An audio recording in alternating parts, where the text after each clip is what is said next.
Ready? Okay. Today's letter of tradition. This is a letter from, has not been written yet. December 2021. The world has been swept by this new variant, the Omicron. How do you pronounce it?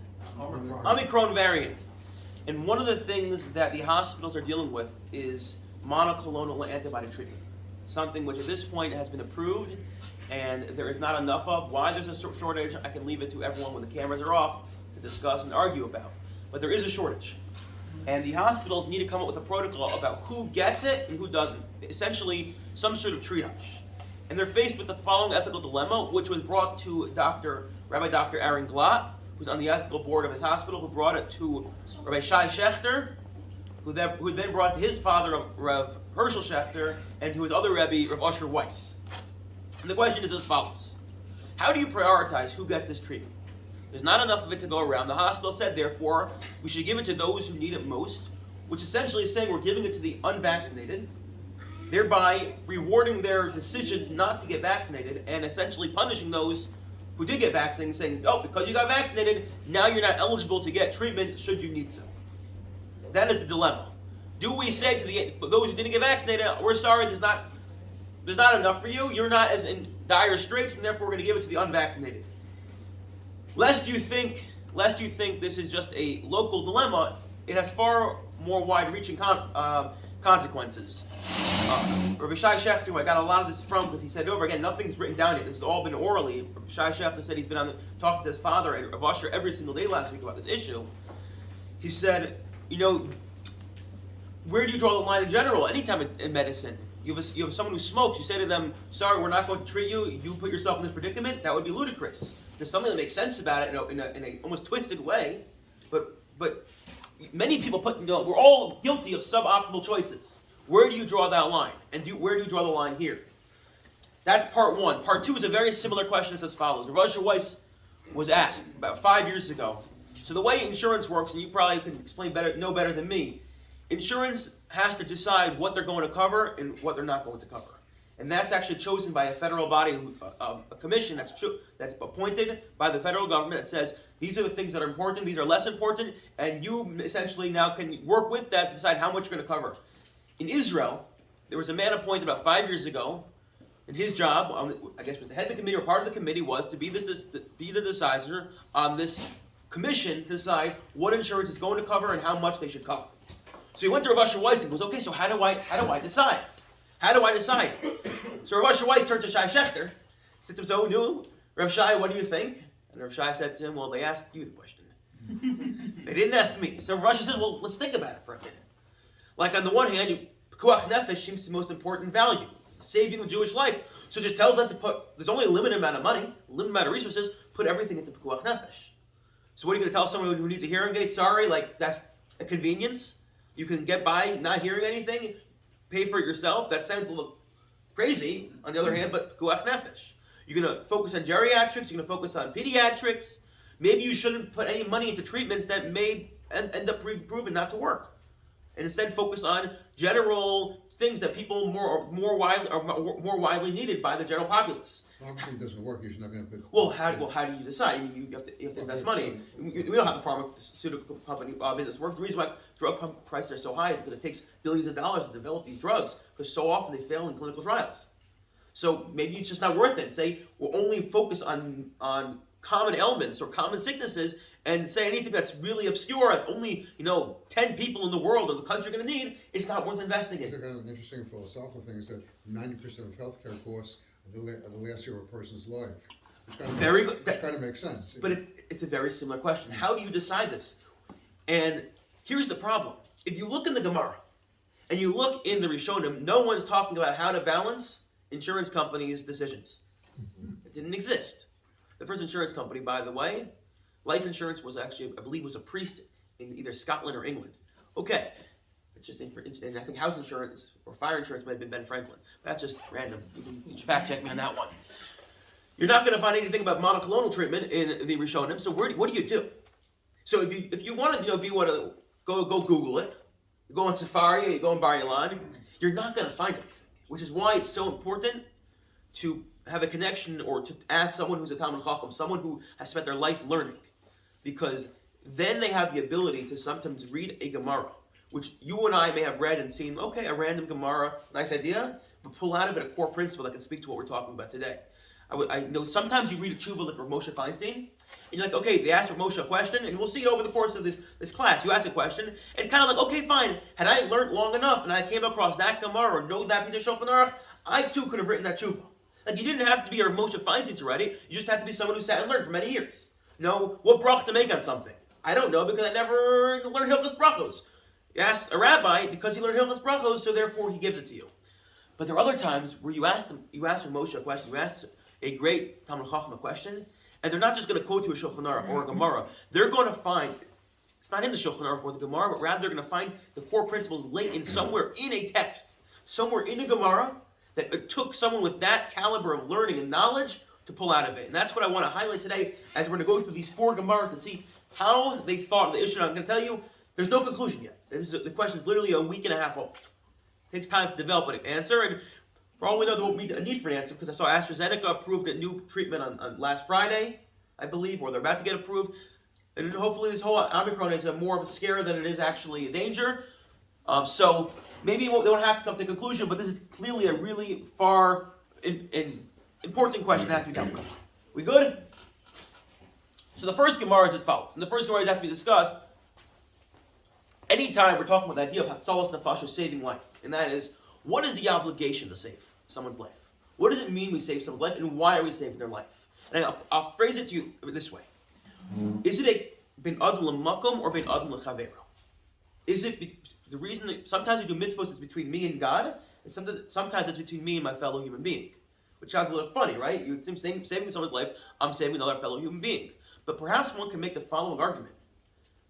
Human life far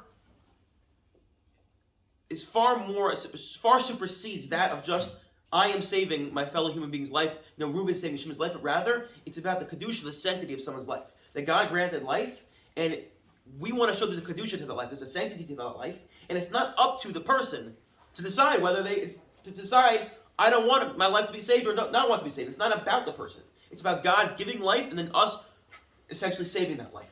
And therefore, although normally you would think, if I give tzedakah, it's been adam l'chavero. Here, if I save your life, rather than me saving your life as a favor to the other human being or a mitzvah to another human being, it's been adam l'makom. And I want to look at the first source and discuss this a little more, because I think it's a very interesting shaila, and it also has a lot of ramifications in terms of how we think about the sanctity of life.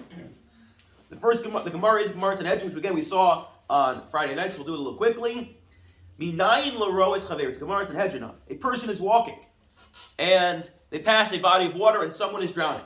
And this is a scenario where someone is a lifeguard they can save. And we'll leave out the issue of putting yourself into a suffix pekuach nefesh, a doubt. Maybe you yourself are putting yourself into a pekuach nefesh in order to save someone else's life.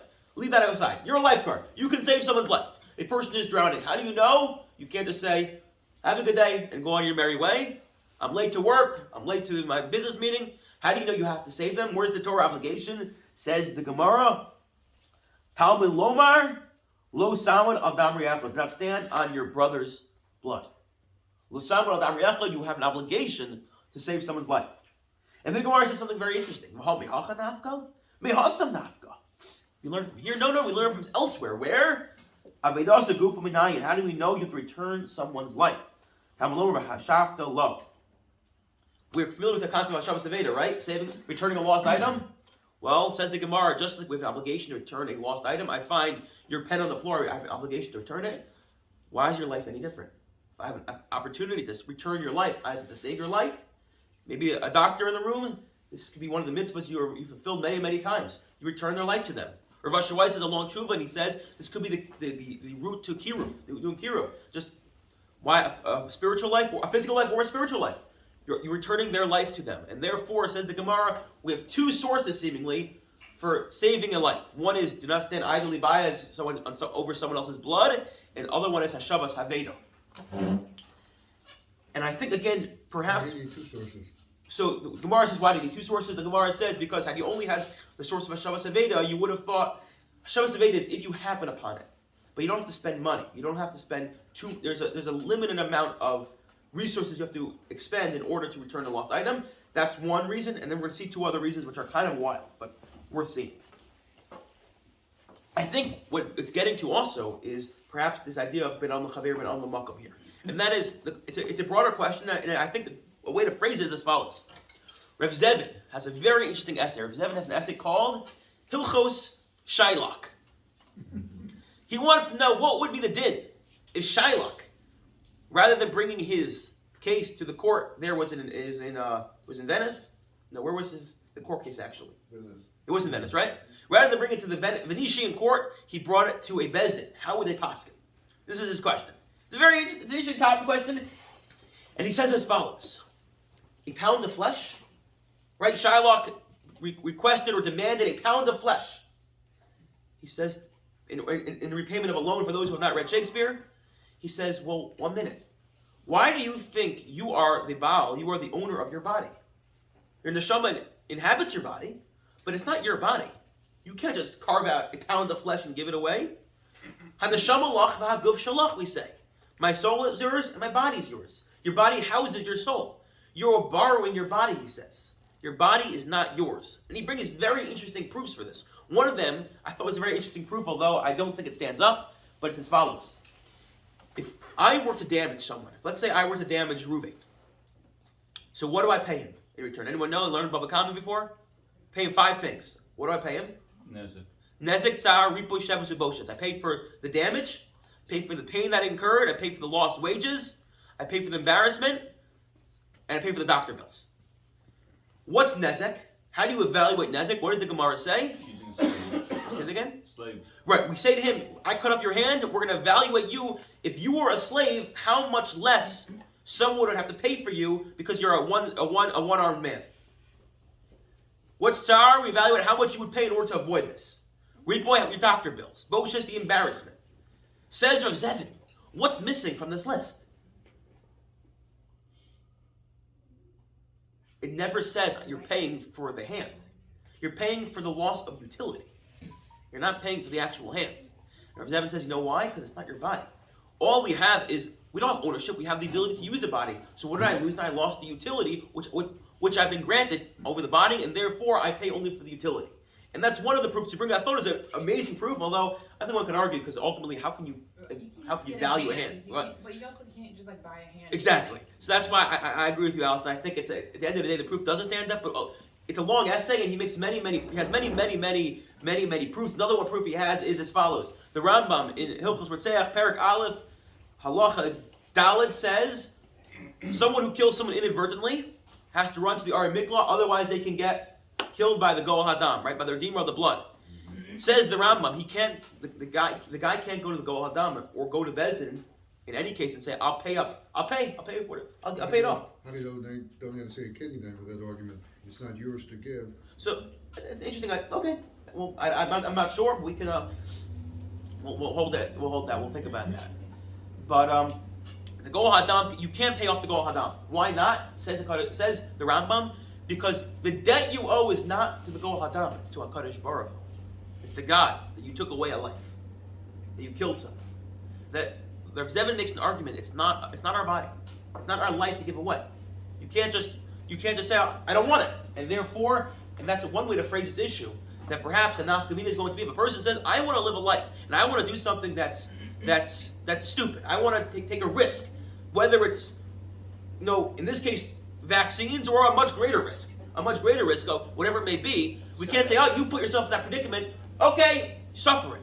Right? We talked. I gave out this thing on last night. Hurricane Sandy.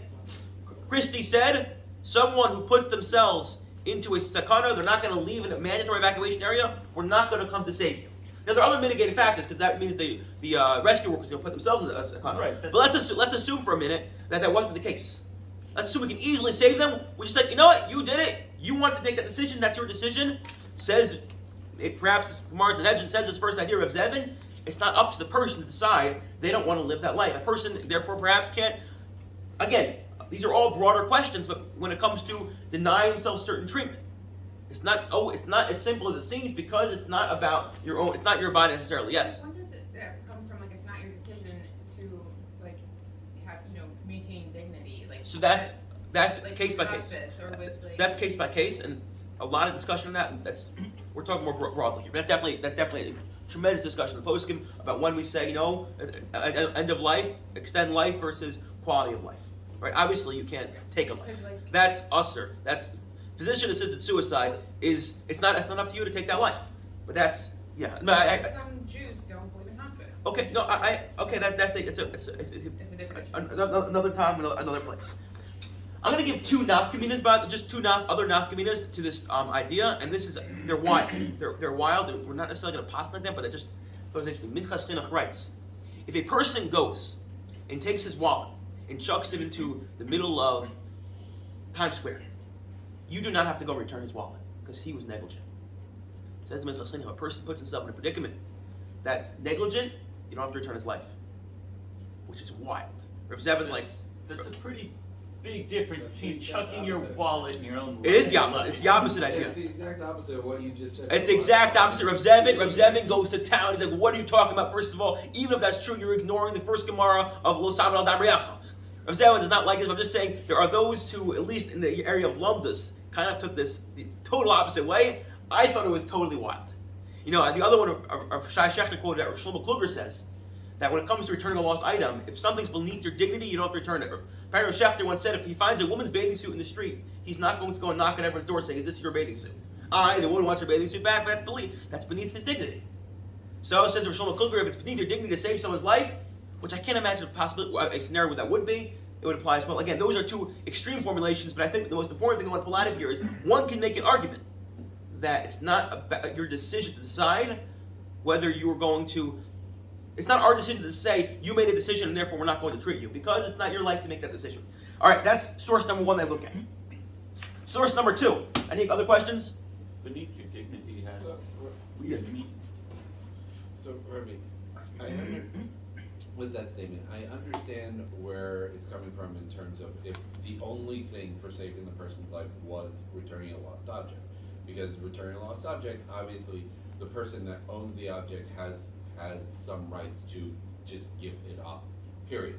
So if you want to follow through that logic, then yeah, if you want to ignore what you said earlier and say that the person has the right to give up their whole life as well, then that would follow through. But completely ignoring someone's stress and someone's pain, as in the first part of the Gemara, that doesn't go away. But so that's what Rav Zevin says. That's exactly what because the person you're on decides correct. to give it That's up. what Rav Zevin's like. Rav Zevin says to Minchas Chinuch, like, maybe you're right about the second part of the Gemara, but you can't. The first Osama Damriyacha still applies. Look, there are those others who point out, even if the Minchas Chinuch is correct, you're going to assume anyone who puts himself in that situation, there's something, they're having some sort of issue, mentally, and therefore, like, they're not capable of making a decision. So the other posts can say, even if they want to, say the Minchas Chinuch is correct, it's never going to apply, because anyone who puts himself in a situation like that, like we say about what comes to suicide, right? One of the tragedy of suicide. Nowadays, you're not going to find a single posting who says, "Oh, somebody commits suicide in Russia." Chas v'shalom. Of course, people have there's real issues, and we say it. It's tragic, it's unfortunate, and all we have is sorrow, and we hope to prevent these things, obviously. But no one's going to say they're Russian, because we know there's a mental state, and that mental state does not make you someone who's able to make a full decision with a rational decision. It's an illness, exactly. Okay, fine. They've been told in advance you can't do it, and so on, they still do it. Of Can course. they be buried? Can they be buried? Yes. I mean, suicide, of course, because in Jewish cemetery. yes, because no one rational. When I say rational, no one who is in a healthy state of mind is making a decision. You could say they do it. Don't do it. They're not. It's, the reason they're not listening is not because I know there's a sugya, and I know you're giving me hasur, you're warning me, but I don't. It's not what it's about. Professor Schwartz, who came here, said to me once, the issue with suicide in the Gemara was about the cult of suicide that some of the Ovdei Avodah Zarah had. It was never about the suicide. Again, it's a tragic topic, and not what I want to talk about now. I don't want to get into now, but that it's not the same. But okay, fine.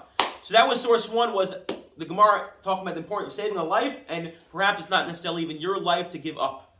Source number two is a Gemara in Eruvin on 29b on Chav Tes Amud Beis, and that's as follows. And I'm not really sure what to do with this Gemara.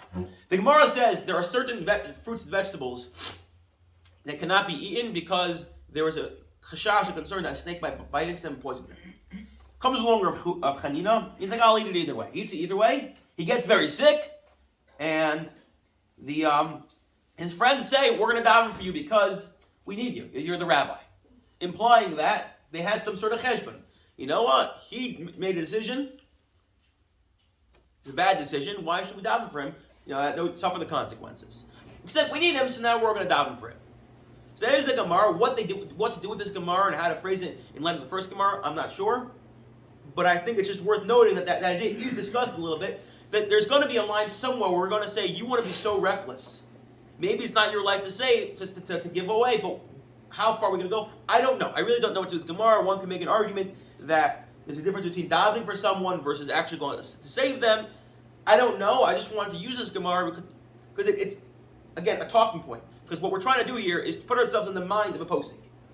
Looking at an issue where we're not going to find any explicit precedent in the Talmud, in the Gemara, but what they're going to start doing is run all of Shas through their head to see, well, can I find some sort of analogy, something analogous to it so I can pull a principle out. Source number 3 is the obvious one where everyone would go to, and that's the Gemara in Harius. The Gemara says, what happens with the triage? You have the triage people. How do you triage? Kohen, Kodim Levi. A Kohen comes first. Levi, Yisrael, Yisrael, Lamamzer, etc. There's a clear hierarchy in terms of if you had a save, who gets saved first. Here's the problem. The Rambam does not quote this Gemara. Moreover, Moshe says, the Rambam didn't quote it because we don't pass it this way. What are you going to do? You're going to come to a scene of an accident, you're like, can I see your wallet? Are you a Kohen?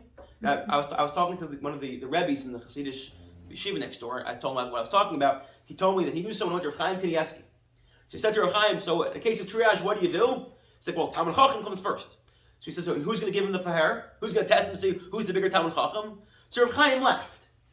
And Rav Moshe says, and Rav Shlomo Zalman says, and Dr. Steinberg says, we disregard this Gemara. It's not a Gemara, which is also amazing to think about. That someone on that caliber can say, there are Gemaras that we no longer apply.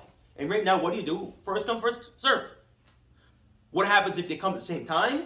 So then there are all sorts of other issues. We can start talking about who will live longer versus who will live shorter, those sort of issues. Someone who's Rabin Tzrichin Lo, you have someone who everyone needs, versus someone who is a regular person on the street. The President of the United States may need a treatment. Whether you like him or not, the President dying in office is going to be a terrible thing for the country. Maybe he should take precedence.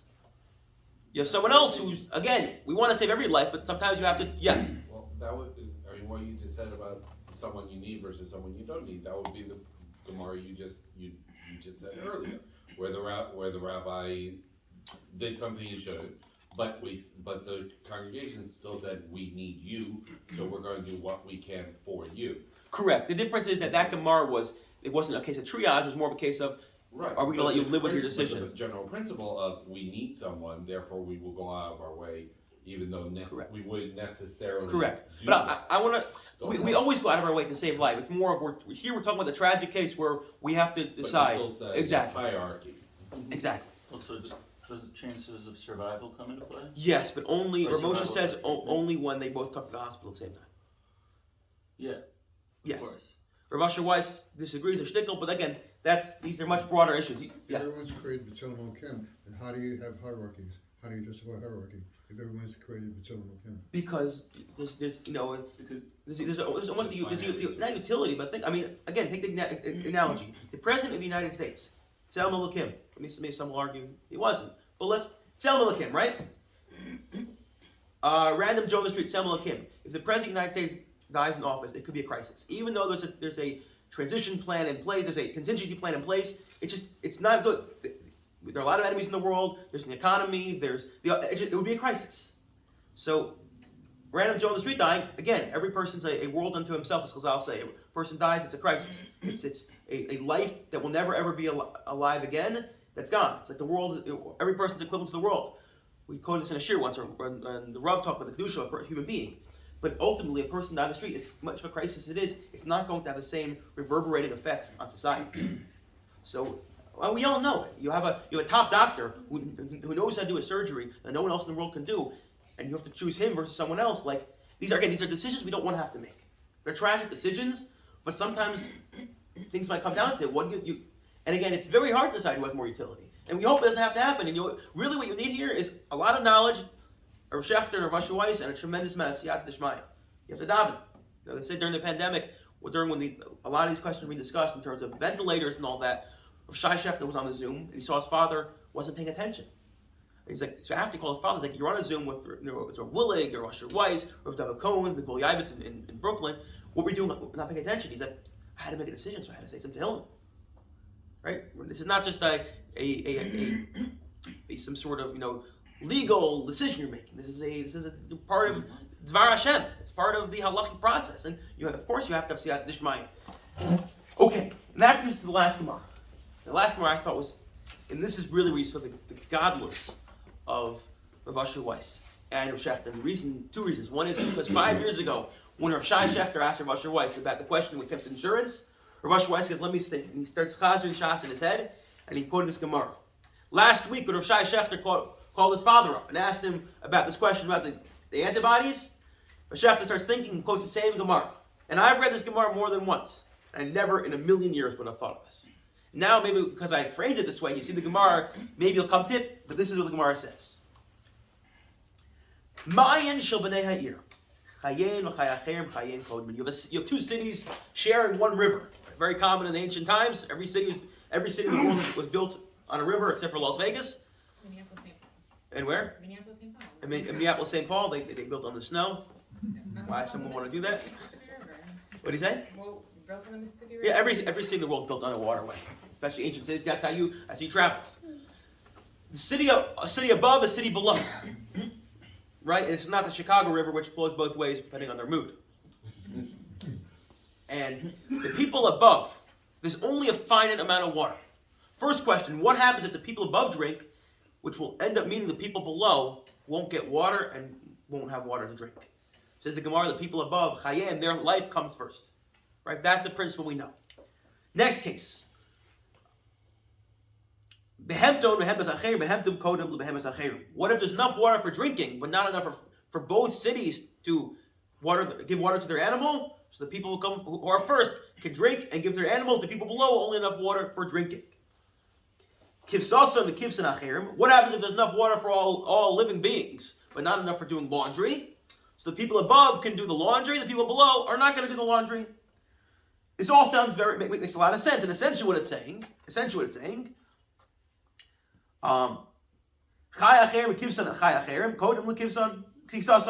right? It makes a lot of sense. The people above can do the laundry, the people below won't have enough to drink, so the people above can't do their laundry because life takes precedence. Makes a lot of sense. A hierarchy, life comes first. Your life comes before everyone else, is the case we know from Rabbi Akiva. But then after that, it seems to all fall into place. However, comes along Rav Yossi and says something mind-boggling. Rav Yossi Omer kivsasim kodemes l'chai acherim. Not even mincing words. My laundry comes before their life. Now we say, where in the world and why in the world would he say such a thing? Why? And he says, what's going on here? Why would he say such a thing? Anyone want to? It's like we have a principle in life called the ultimate principle in life is pikuach nefesh. We're docha Shabbos for it. We're docha Yom Kippur for it. We will drive when people will eat on Yom Kippur. We'll drive on Shabbos. Pikuach nefesh kodem. There's only 3 cases where pikuach nefesh does not win. The big 3. But other than that, like my laundry takes precedence over your life. What's going on with that? And this is what Rav Weiss and Rav Shechter said, and I thought this was unbelievable.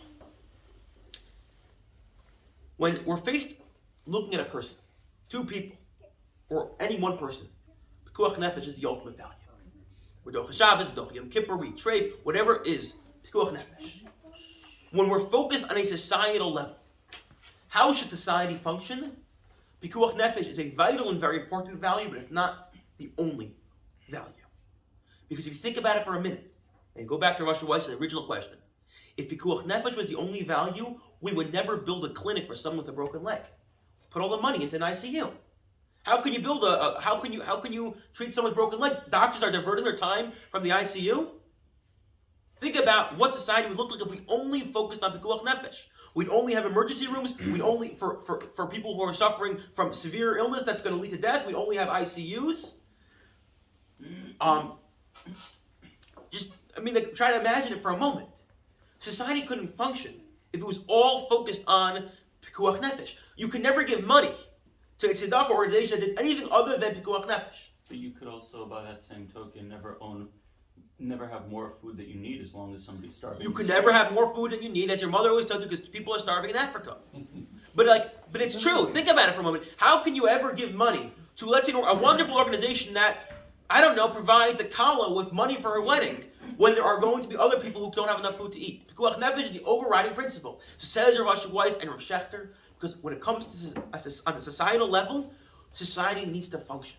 In order for society to function, it needs to have all the functionings of a normal society, which include laundry, and include healthcare, and include garbage and sewage, and include whatever it takes for our normal functioning society. It includes the aesthetics, whatever it really takes, and therefore, yes, pikuach nefesh is a very, very important value, but it can't be the only value. We need to build clinics.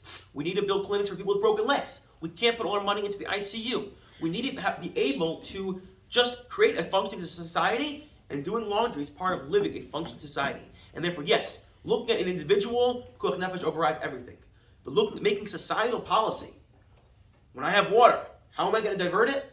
So my laundry takes precedence over creating a policy where all the water is going to go down to the city below me. You say pikuach nefesh is on an individual basis, not on a societal basis. On a societal level, pikuach nefesh is a very important value, but it can't be the only value because we couldn't function. Just try to imagine it. A thought experiment for a moment. Think about everything we did and everything we helped could only be going for pikuach nefesh. Let's say someone's got broken legs. The person developed clots and would kill. You're right. But you get the point I'm saying.